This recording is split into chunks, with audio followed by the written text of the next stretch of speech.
Hi everyone, Gig Coach Jake here, your go-to for gig economy news, tips, and tricks. And today's topic is a very good one because it's not a good rule or measure that everyone should do. Before I get into this, I just want to say you're all independent contractors. You're free to do as you wish. I'm just here to inform you of your rights and some of the different tricks and ways to go about doing this. Now, some of you might be asking, double dipping, what does it even mean by double dipping? Double dipping in gig economy just means that you're going to run offers and deliveries simultaneously on different platforms. Now, I know, yes, a lot of the defense is, well, if DoorDash is going to stack me up with 4 or 5 deep, then why can't I stack a GrubHub and a DoorDash and a Postmates? You can, as long as your on time is good and you don't have customers calling and complaining to them. The tough part is now you have GrubHub, DoorDash, as well as the other companies, Postmates, Uber Eats, that were able to see you before on the map. All it takes is one pissed off customer to call in. And if you do your due diligence and you're calling letting them know ahead of time, or not call, send some type of text message, then they're aware of that. But beware of the apps that do show the customer when there are multiple drop-offs. I believe Uber Eats shows when you have a different drop-off that tells them something like you're going to be dropping off this customer before you come to them, yada yada. I don't know. I'm actually going to have to go and find out and get some data and screenshots on that. DoorDash, I know they tested something like this out. GrubHub, they only see the one delivery. They do not know that you're on multiple. They wonder why you're heading the opposite way though. Now, DoorDash, Postmates, Uber Eats, those companies don't really care. GrubHub's the one company that does care about you multi-apping. And how do I know? They've done a lot of things to deter this. Anywhere from block schedule restriction, pausing accounts, to even deactivation. Yes, they have the right to deactivate you if you're running multiple deliveries at the same time. They can use the reasoning that you're disrupting the platform, the delivery service, the timing, so on and so forth. So again, as long as you're within your rights and your range, so let's say that they're going the same way, dropping off the same neighborhood. That makes sense. There's less than a handful of times that I've done this myself, and they were that exact type situation where I was either picking up at the same exact merchant and they're both going the same way, or they were right next to each other in the same plaza. And even then, I didn't feel comfortable with it. Myself, since I do push the limits with all these apps with acceptance rating and yada yada, with them are rights, I do not want to give them a reason to deactivate me or pause my account, block restriction. That's the biggest reason why I don't do it myself. Now, I suggest that if you're brand new to doing this, let's see here. If you're brand new, you do not want to be double dipping. Let me tell you why. You're still getting used to things. You don't even know what the timing. You don't even know what your market's going to act like. For example, you don't know which markets are going to take longer, whether it be lunch, dinner. There's a lot of situations that experience helps you along the way. Again, this isn't for everyone. You're an independent contractor. If you're brand new and you want to go out and do it, by all means. It's not going to affect me any. I'm just letting you know of the potential risk in doing so. Weigh the risk and the reward. I've never had an issue making really good earnings without having to double dip apps. Now, I'm not saying that you shouldn't do it. If there's a way where it's very efficient and makes sense, absolutely. For those that experience and know their market and really understand what's going to happen if you're brand new and you run into too many of these hiccups, not knowing what the timing is going to be, and that's going to happen. It happens with just trying to go from one order to another, let alone doing 2 or 3 at the same time on different apps. And know that these apps, they're tracking your location. They know when you're going somewhere different and then coming back. Now, if you're just doing it every so often, it's not a big deal. There will be some type of red flags if you're doing it all the time. And again, there's people that are super efficient, know their market, and have been doing this for a while. They can do this really well. But when they start talking about it and new people see it and they start trying out new things, they could potentially get them in big trouble. They don't understand that the person that's doing it is very experienced. They understand the market and they're doing it in a way that has minimal risk. Just make sure if you are doing this that you know your market. You know the different apps. If you're not even comfortable with multi-apping, why are you going to run multiple deliveries simultaneously? Keep it simple. One of the acronyms I live my life by and that I love and I remind myself multiple times a day, KISS. Keep it simple, stupid. And that's not to say anything bad to anyone. This is what I say to myself. Just keep it simple. Then once you master, or not only master, get really good and comfortable with one thing, then you can add to it. So for example, I started with one app. I started with Postmates and food delivery. I got decent and comfortable with that app. Then I added DoorDash on. I went a full month with DoorDash before I even signed up with GrubHub to add a third one. And beyond that, 3 apps is enough. Between those 3, I can stay plenty busy. When one's really busy, I don't have to have the other ones on. I don't have to run multiple deliveries at the same time. My market's different. Now with DoorDash and GrubHub, you could see the locations of drop-offs. You could potentially do this very efficiently if your market makes sense. There are smaller markets where a lot of these drop-offs and pickups are within a few miles. That's pretty fortunate. You probably have a good potential, an opportunity to do this as well. Now again, those that are brand new to gig economy, or even adding a new app to the one that you have, or maybe 2, get comfortable with those before you start increasing the risk by double dipping and stacking multiple deliveries on different apps simultaneously. It's really not that big a deal. This ended up being a huge topic that led to a bunch of drama that didn't even have to happen. We're all adults here. We can have a conversation, a discussion. And then again, you all can make the choice for yourself. Now, when it comes to my Facebook groups that I put together, that is a community derived from this YouTube channel and community with some other people that are joining as well. I want to make sure that the stuff that's being shared in that group is going to put lower risk for all those new people that are in the group. We have to understand and remember the majority of gig workers that come along are brand new. There's only a certain percentage of us that have been doing it full time and been doing this for years. We are not the majority. The newbies are the majority. So remember that. Keep that in mind when we are sharing stuff in the group and just in general. That not everyone's been doing this for a while or very good with multiple apps. We always want to maximize our earnings, increase our efficiency, but with minimal risk of deactivation or problems. That's why people have told me for over a year in GrubHub, you're going to get deactivated, you're going to get this and that. No. Follow the guidelines, your rights. Do not stretch within those rights beyond something like that could potentially get you deactivated. It's in the wording.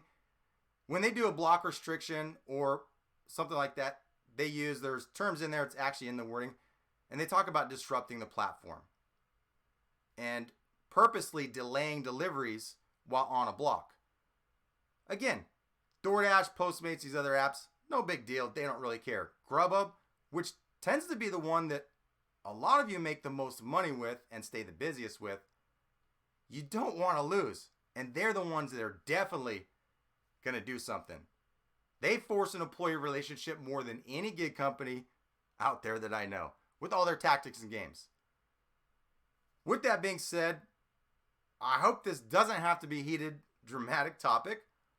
Let it be an educational one where we can learn where to be efficient and where to maybe skip some things to minimize risk and find other ways to be efficient. There's a lot of ways, tools, and tricks that I put out there that do not increase the risk. And again, in certain situations, this is a beautiful thing. Double dip on the apps and making that money. Picking up the same merchant at the same time. GrubHub's a tough one though. These other apps, we get it dispatched. It's done pretty soon after we get there. GrubHub can be anywhere to done when we get there to 30, 40 minutes later. And again, if you know your market, you really have an idea of what is going to happen with that merchant. Whether they're going to take 30, 40 minutes, that's going to happen. You just run to DoorDash, your DoorDash delivery, go pick it up. Yada. A great tip that somebody put yesterday, instead of stacking the deliveries, what they did, knowing that GrubHub has the geo-fencing with the Yum brands, so KFC and Taco Bell, as they drove past the Taco Bell, they're supposed to pick up the GrubHub delivery, they had arrived. That then sent the order to Taco Bell so they could start preparing it. And I know somebody else that does this with Five Guys, and it screws with them. They want their fresh fries. And essentially, sometimes we have to game the system. I wish it was clear, set, straightforward how it's going to be so we didn't have to play all these games, but that's the way it is. He had arrived, moved on, finished his DoorDash delivery, then got back to Taco Bell. It was ready. Boom. That is efficient. Minimal risk. Brilliant. So I just want to pass that along. These are some of the things that are being shared in that Facebook group. Down below in the description is the link to the Arizona only. So if you're not here in Arizona, please don't join that group. And then the global. That is Canada, Mexico, US, and in UK. Those are where I have all the people from.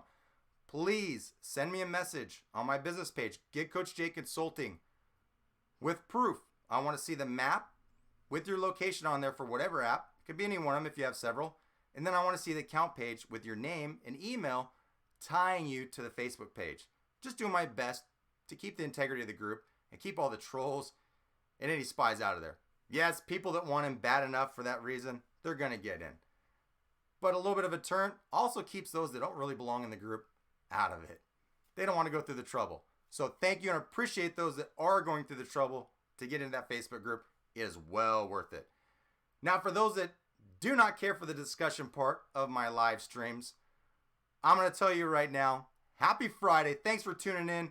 Those on the replay, have a great day, evening. Be safe out there. And as always, work smarter. Hashtag low pay, no way. And for the rest of you, just give me a moment while I catch up. I'm going to scroll back up here in the comments. I'm going to do my best to get to as many of them as I can in about a 10-15 minute period before I have to take off and go make some money as well. So again, thank you for your patience. One moment while I scroll up and get a drink of water. Hope everyone's Friday's off to a great start. Now that we're a little bit back to normal. UDM, good morning. Nice to see you here on the stream. Again, let me scroll up here. Boop.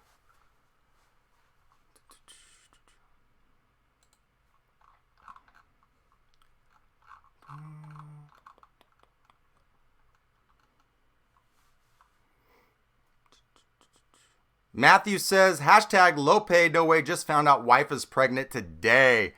Did you realize that all rhymes? That is freaking awesome, man. Congratulations.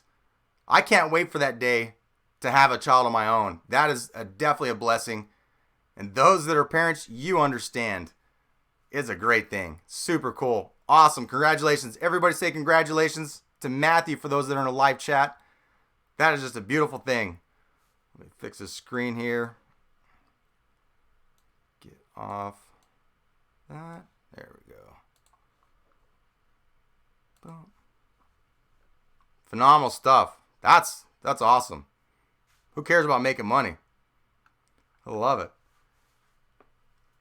Monique says, I'm sure the baby's saying low pay, no way, Dada. Heck yeah. That baby's not going to have as good of a life if Dada's not making as good of money. And if Dada's having to work too many hours, the Dada can't spend time with the baby. Very important. Good stuff. Love it. Monique says, babies are expensive. That they are, but they're worth it. I will pay any amount of money and trade a lot of things to have a kid and to watch them grow. I watch my brothers, my sisters, my nephews and nieces and their kids, and just the joy that they get having. I mean, it's awesome. And for those that don't like kids, no big deal. I'm the oldest of 6 kids, a little bit different. I grew up in a big family, and being the oldest brother, it's a lot different there. Helped raise my brothers and sisters, so again, awesome stuff. YouTuber Pro Level says, I'm fine with DoorDash. I've been averaging $20 an hour on my issues. I cannot schedule. It's so busy, it's hard to get a schedule. Yeah, scheduling's tough. They're doing the best that they can to saturate the market. My market in Phoenix, they just started the $100 driver referral again yesterday. $100, what is that? I'm not putting more people. 200 deliveries they have to do. That's crazy. Peak Bake just came back as well. They didn't have enough supply for demand. They, 20 minutes into lunch period, threw in a peak pay. It was an extra $1.50 with no requirements. No completion rating, no deliver to. That was all. That's how it should be. It's just like when there's a surge. There's enough demand and you don't have enough supply. Pay some more money. Especially those that are already out there working. Take care of them. Let's see. Dinkle Bob says, LL, their pay model is disrupting the platform. And you know how we can disrupt the platform? Hashtag low pay, no way. Quit accepting the garbage. Next week, I'm going to dedicate all my videos to educating on how to effectively cherry pick based on dollar amount and some different metrics on each one of these. DoorDash, GrubHub, and Postmates. And I might throw Uber Eats in there. I'm not on that platform right now, so those of you that do Uber Eats, I'll be asking for some information and data to provide in a video next week. So look for those, a series. Again, 4 videos, 4 days, educating on how to work smarter and really effectively use this hashtag low pay, no way to force and disrupt these platforms into paying us what we should make. Perfect example, them having to pay an extra $1.50 a lunch period yesterday with no requirements. Guess what? If they get enough data on that drivers are going and conducting those deliveries, they'll do it more often. They realize, oh crap, this works, this is effective. The more that we reject the crap or don't sign on, when it sucks, what I do is I sign on, I log on, I reject until something decent comes along where I know the bill total is going to be higher and it's going to pay me out more. The key in DoorDash, close distances, keep it close, higher bill totals lead to higher guaranteed payout in the end. Not up front, they're going to hide it up front in the end. Christina says, I had a guy call me and say I was going the wrong way on a stack order. It is too hard for me, so I just can't do it. Absolutely. I've been jammed up a couple times, and I have a rule of thumb that if I'm going so far out of the way that it's taking me an extra amount of time, more than 5 minutes, that's my rule of thumb. If I'm going more than 5 minutes, not each way, 5 minutes total, to come back to the other customer, I won't do it. It's not worth the money. I can do just fine where I don't have to run all the way 10 minutes one way and then come back to that. Again, and they're tracking you. Think about if it's a really good tip customer. The majority of my higher paying offers right now in the slow time have been my repeat customers. Think about that. If you piss off one of your repeat customers because you threw on a little stack for $5, $7, $8, you just lost the opportunity to potentially have that repeat customer that tips very well on a higher paying offer over and over again in the future. Not worth it. Robbing Peter to pay Paul. I'd rather keep that one person that comes back over and over and over again happy, or potentially could come back. Think about it. A big order. Unfortunately, we cannot see which one's the lower paying of the two to be able to reject. They've taken that away and they've done it on purpose. We're independent contractors. We should be able to see all that information, especially the notes, to decide whether it's a safe situation for us or not. Sometimes it's not. Monique says, Jake, what happened to when you said GrubHub and DoorDash work well together? They do, and what I meant by that is timing them separately. For example, we know that DoorDash is a lot shorter, a lot quicker. Usually when you get the offer, you can go there and you aren't waiting much more than 5 minutes to pick it up and go drop it off. And if you're keeping your distances closer, you can easily jump to another GrubHub. The beautiful part about it is GrubHub, we know that on an average, we have 15 to 20 minutes before that offer is done. On average. That's enough time to complete a DoorDash offer, whether you just got it, whether you get it right after the GrubHub. You can decide. Go in there, look at the items. If there's some items that you know are going to take longer to cook, or if it's a bigger order and it's lunchtime, it's going to take longer. You have a little bit of flexibility and leeway to finish up at DoorDash. That's why they work well together. The other reason why they work well together is because they both give you a lot of information up front, as far as where you're going to be picking up at the merchant, where you're dropping off. Uber Eats doesn't tell you where you're dropping off.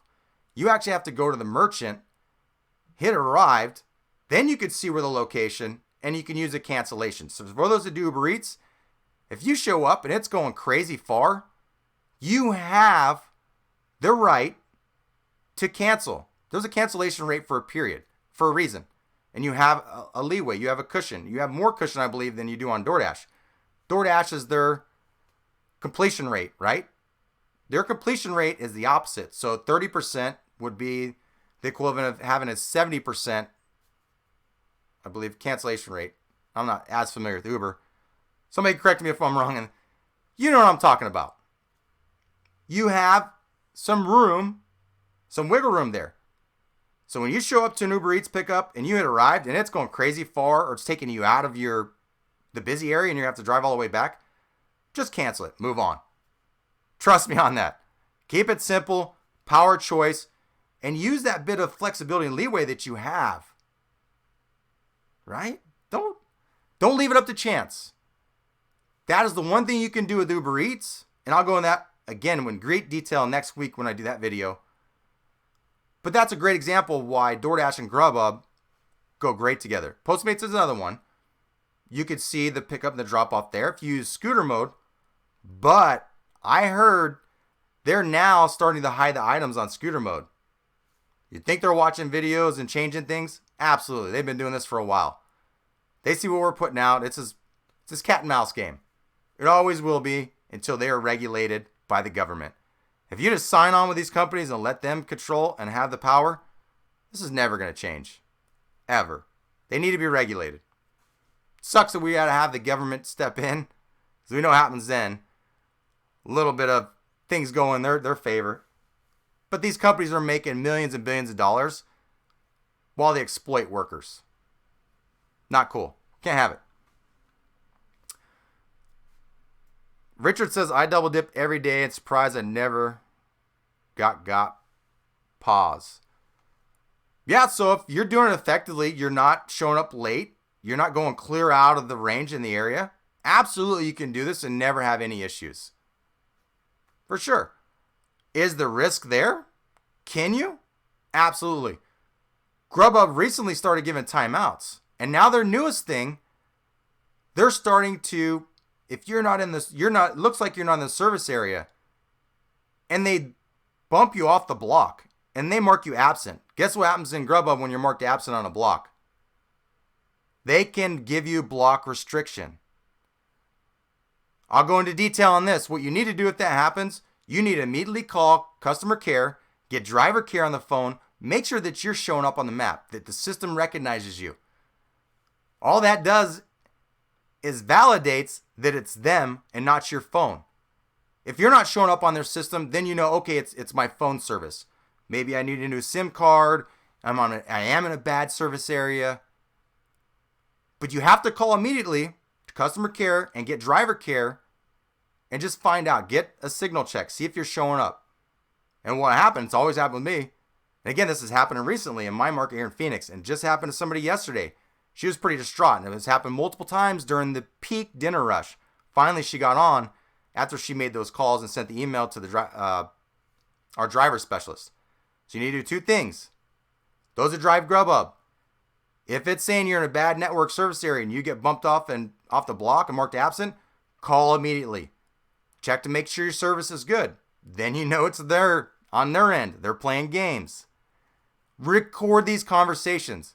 Somebody had this conversation yesterday with a driver, with driver care. They gave a lot of information that I can't even share because there's no recording of it. It's just hearsay. Get recordings somehow, some way. No excuses. Ugh. But back to this. After you've called driver care, then you need to email your driver specialist. Let them know, hey, I keep getting bumped off. What's going on? They said that I'm showing up in the system. I better not get any type of block restriction or be under an investigation in a day or two and lose all my blocks. You have to be proactive. And it also documents everything. This happens over and over again.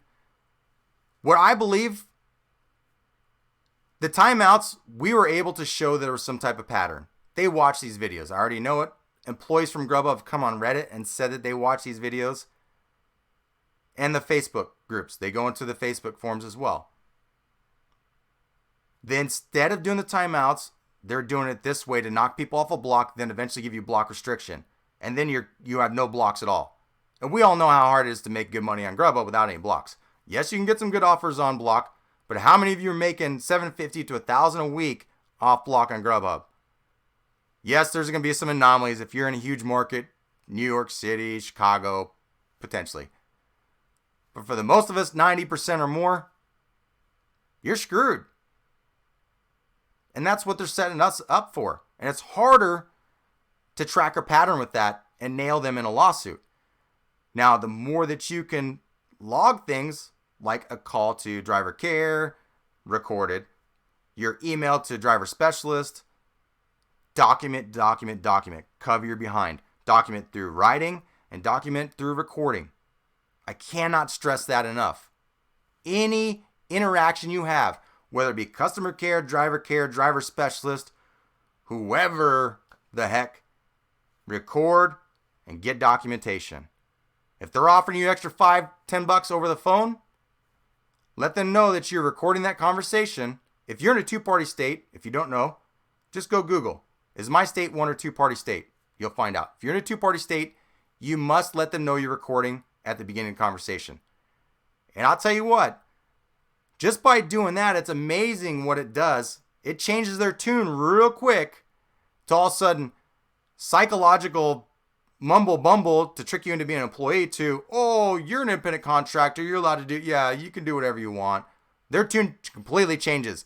And people can verify that for me that have done the same thing. So good stuff. That led me to point out some great stuff that is going on. Phoenix, we tend to be one of the first ones to get these changes because we have a huge region and there's a lot of cherry picking. There's not as many premier drivers, so they have to use these new tests to find out how they can force us into doing what they want us to do. I don't know if Denver experienced this yet. If you have, let me know. You guys tend to be before us. Phoenix, I'm not the first one. There's been other people and it's starting to recur more. Again, it's just harder for us to track a pattern and improve than when they were doing the timeouts before. We could track it to an exact percentage that we got timed out in and then duration through our pay summary. We can't do it this way. It's a lot harder. That's just my theory. Larry says Taco Bell is just added to Uber Eats in Knoxville. Sucks for you guys. Low tips, man. Don't expect much tips if you're running Taco Bell offers in Uber Eats. You got to think about quality and take advantage of those promos. Bruno says, is there any difference on GrubHub rejecting offer versus accepting and then rejecting with penalty? Absolutely. They can then use that at some point against you. If you just reject, that is your right. You can reject 100% offers if you want to. And I have. I've had 0% acceptance for the day several times. It was that bad. If you accept and then reassign, that is the same thing as canceling. Or like with DoorDash, you have the 30% completion rate. You have the 30% margin of error there. So yes, there's a big difference. That's why they put the word in there with penalty. You get so many of those. GrubHub doesn't give a metric like Uber does, Uber Eats, and DoorDash. You know exactly where you can get to, where you can be deactivated and not. GrubHub's sneaky. They don't tell you that stuff, but they do track that. You best believe. Joe says, hello, Jake from Boise. I like being able to see the order details on the new Postmates accept decline screen. So what do you mean? What do you mean by that? See the order details. Is that something new that's coming out? I'm not so sure about what you mean there. Vince says, I use the drive-by arrived a lot.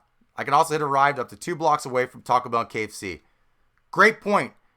And I've told this to people. When you're going to one of those, it'd be Taco Bell or KFC or one that you know, they don't start it until you arrive. The second that the app will allow you to hit arrived, whether you're there or not, hit arrived. So they get the order, they get the notification, they can get the ball rolling. Because you're right there. You're not too far away. It just increases efficiency. It doesn't hurt them, doesn't hurt the customer, and it helps you. It's a win-win for everyone. So don't be afraid to do that. Good one. And Vince is in a smaller market. Everything's a lot closer. Is the ability to do that a lot more often. So take advantage when you can. So Leanne asked something and I missed it. Leanne says, when DoorDash gives you 2 for the same restaurant and the first is ready and the second is going to be a while, is there any way to run the first while you're waiting? I do. Whether I'm on DoorDash, GrubHub, or any one of those, and I have one that's waiting and the other one's close, GrubHub, you actually have to hit got both orders, leaving, and then you have to go and then come back.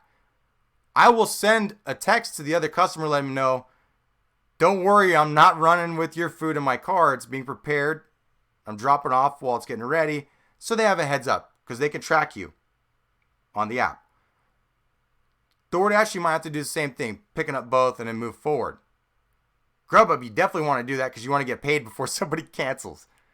The chances you grab the one, you start taking off, they see your car moving, you're coming back to the restaurant, they might cancel that order, not knowing what the heck's going on. So what I do in GrubHub is I hit got orders, leaving, even though the one's still being prepared, knowing that I'm going to be back. I will then text that customer to give them a heads up. A little bit of communication goes a long way. And then there's no issues. Great question. If you have 2, I saw someone do this before at Asian food. This guy waited over 20 minutes with the one order, and he said it was just going up the street. And I even told him, I was like, hey man, I would run the one order. And I didn't tell him what to do. I was like, what I do in that situation is I would just run that one order. By the time you get back, the other one will be ready. There was literally 10 of us drivers standing there waiting for orders. You knew it wasn't going to be soon. So if you're in that situation, maybe even ask the restaurant, hey, do I have time to go run this up the street and come back? If they need a little more time to get that other one done, they're going to say absolutely to get you out of their hair. They don't want people sitting and loitering in their place of business. It doesn't look good. It makes them look bad. They're like, well, you can't get orders out fast enough, your delivery? I don't want to order takeout from here. Just a little bit of communication goes a long way, even if it's just asking the merchant. But absolutely, if you get 2 and you know the other one, so if you get DoorDash that's common, where you'll get one offer and by the time you show up, you'll get dinged with another one. That one's just going in and getting started. I already know that by their system. I'll then run that delivery as long as it's close enough and then come back and get the other. If it's far away, you're stuck. You're stuck like Chuck and just hope nobody cancels. I will not send a text letting them know that it's still being prepared. Sometimes they go ahead and cancel because they're impatient. And then you're screwed. You will not make any money on GrubHub in that situation. I'll wait till I have the food, hit got food, leaving, and then I would send a text if you feel the need to do so. Great questions. Love it. So Battle Axe, hey Jake, when you do your cherry picking, do you usually tend to post up next to the more expensive food restaurants like Red Lobster, Romano's, Macaroni Grill? It depends which app. Position's one of my principles that I teach. It's one of the things that I follow. Every app's different. You have to think about where is it dispatched. And for some of you have to do a little bit of testing. You have to go position yourself in different places and find out where you get dispatched to those merchants. Or you might already know. For example, restaurants like Red Lobster, Chili's, Macaroni Grill, being bigger orders and taking a little bit longer, those might dispatch a little bit further. As where a fast food or one that you're going to have to place the order is going to go to the nearest driver, closer. So you're going to have to do a little bit of testing in your market and find out where in proximity to the merchants that you want to get offers from do you typically get the offer dispatched. GrubHub, for me, it's all over the place.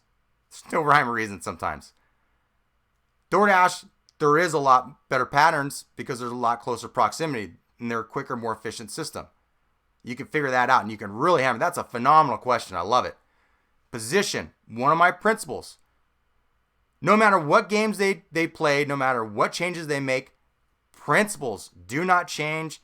And the principles that I follow are what help me and my clients stay successful for over 2 years now in all the crap that's gone on in rideshare and food delivery. rideshare is the toughest. And I have longtime clients that are still killing it in that industry, working on their terms as independent contractors. Again, great question. Feinberg says, I can't get blocks anymore in North Atlanta market, but I get offers still. Not sure why. I feel like a lot of Premier drivers take a full day shift. You have a lot of scared drivers. A lot of people are desperate right now. It's summertime. They feel that they need to accept more offers, keep a higher acceptance to keep blocks. This whole notion of you need blocks to be successful and you need to schedule on the block scheduling day is out of my mind. I can't wrap my head around it. It's a psychological scare tactic. I understand that. And if people are scared, they don't want to lose that opportunity. I never schedule GrubHub on the Saturday, and I'm a partner. I pick them up, like for example, I have evening blocks for today that I've already picked up through the week. I don't have my morning blocks yet. They'll drop. They always do. Or it's going to drop at 14 or 44 after the hour when they force drop. I like to find them before then because it's a tap, tap, tap rat race and you're not guaranteed. There are times and patterns. People always drop blocks. There's a lot of reasons. They get sick. Their kids get sick. Tires flat. Cars broke down. AC broke. Life happens. There's endless reasons to why somebody would drop their block regardless of whether they want to or not. They have to. There's so many reasons. And not only do they drop one block, they drop their entire day's blocks. As well as what I like to call the GrubHub block monster. That is when your driver specialists give someone a block restriction and then all the blocks they had for the week hit. It's like Christmas Day. You can go clean up and collect a bunch of blocks. And there's patterns to that as well. Humans are creatures of habit. Your driver specialist has a time when they like to do that and certain days. When you get that notification in GrubHub that says scheduled blocks are available, that's typically 5 to 10 minutes too late. There's a time in my market where that happens almost every day.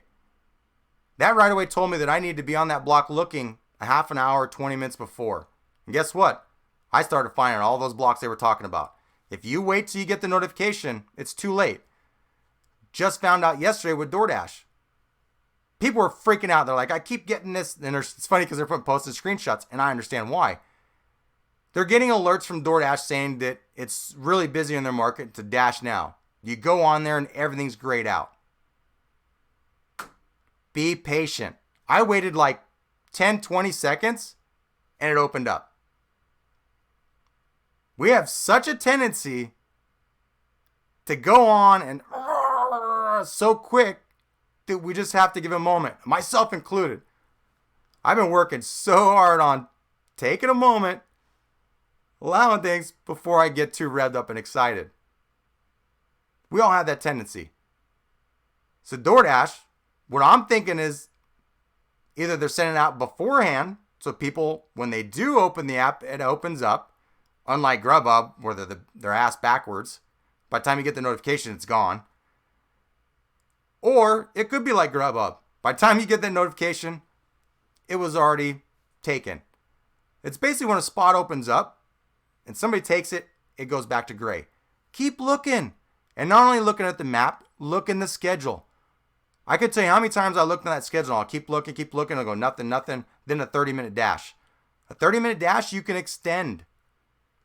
Sometime in that 30 minutes or at the end of it, if it's busy enough, you can extend the dash. And you don't have to worry about picking up another one. Then you extend your 30 minutes into an hour, into an hour and a half. The shorter dashes get more offers in general on average. I don't know why. It's something in their system. If you're on a shorter block, the dash that's 30 minutes to an hour, as opposed to 2 or 3 hours, you're most likely going to get a lot more offers. And more offers means more probability for good paying offers.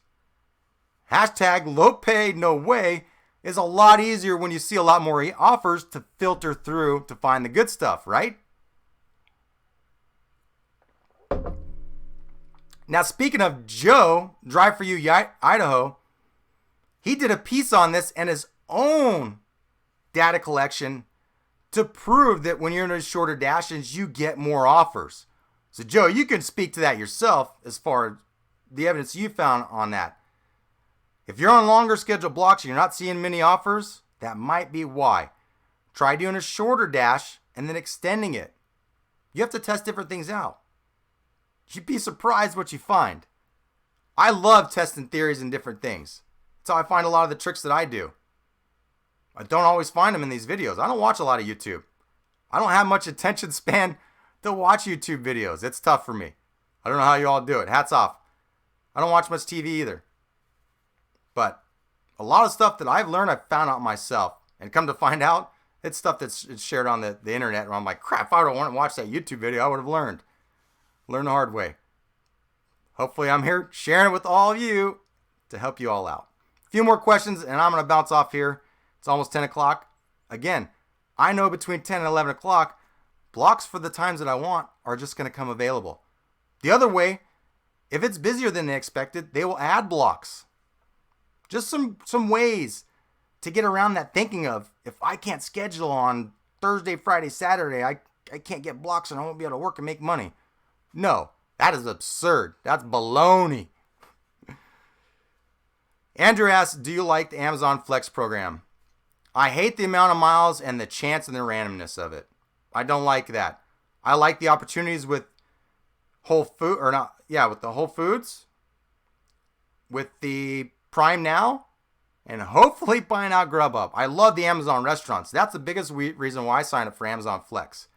The logistics, they seem to be making those routes further, more packages, and it's just BS. And they're hiring a lot of employees. Their goal is to hire a bunch of employees over the next 6 months or so. And my theory on that is to get ahead of any reclassification that may happen. They won't need to rely on flex drivers if they have enough employees. Anyhow, a lot of crazy stuff going on. Brandon says, Jake, I rejected a KFC order for $303 from GrubHub. They resent me the same offer 8 times. What can I do about this? If you keep getting the same offer, immediately call customer care, get driver care, say, hey, you guys keep sending me the same offer. Get it off. Stop. They'll take care of it. It might take you 5 or 10 minutes, but that's time that you're going to save. If you got 8 of those offers 8 times, what did you log off, losing your mind? Yeah. I've had that happen. I don't know if it's a glitch. Give them a call. Get it handled. If you get customer care and they're trying to give you the runaround, just tell them, just give me driver care. You can't help me. Just give me driver care, please. Sometimes you're a little bit rude. They want to get rid of you. It sucks we have to do that. We don't have a way to just get to driver care. Anyway. Westside, I've not been able to extend dashes lately. Yeah, if there's just not enough supply and too many dashers, it's going to be tough. I was not able to yesterday until the very end. It was like right before I kept trying. And again, that's just going to go back to being a little bit more diligent and keep checking, keep trying. It's getting tougher. It's summertime. Summer's slow. 2 more months, we're going to be out of the woods. Things are going to start getting a lot better. I promise you that. As far as the pay models, the only way that's going to get better is if we reject all these crap orders and force their hand. As a whole, as a group, the majority. Joe says the highest to date is 48 declined offers in an hour and in one 30-minute dash. I almost read that wrong. 48 declined in one 30-minute dash. I know some of you are saying, oh, he's lucky, he got a good market. This was, I think, a month or 2 ago. It was a little bit busier. So yeah, it's not always the market. Marshall, my pleasure. Thanks for that feedback and that comment. My pleasure. All right, guys, ladies. Thank you so much for tuning in live. For all those of you watching the replay, I appreciate every one of you a great deal. Without you tuning in and helping push this movement of hashtag low pay, no way, and just taking the stuff that I teach you all and sharing it with others, that helps the gig economy and gig workers as a whole, not me. So thank you to all of you that help me with my mission and my purpose on this channel. Have a great day, evening. Be safe out there. Have fun doing what you're doing. Otherwise, why are you doing it? I understand some situations you have to, but try to find some fun and a positive spin. As always, work hard, but work smarter. And hashtag low pay, no way until they change. Until the end. We set the rates, not them. Later, everyone. Have a great day.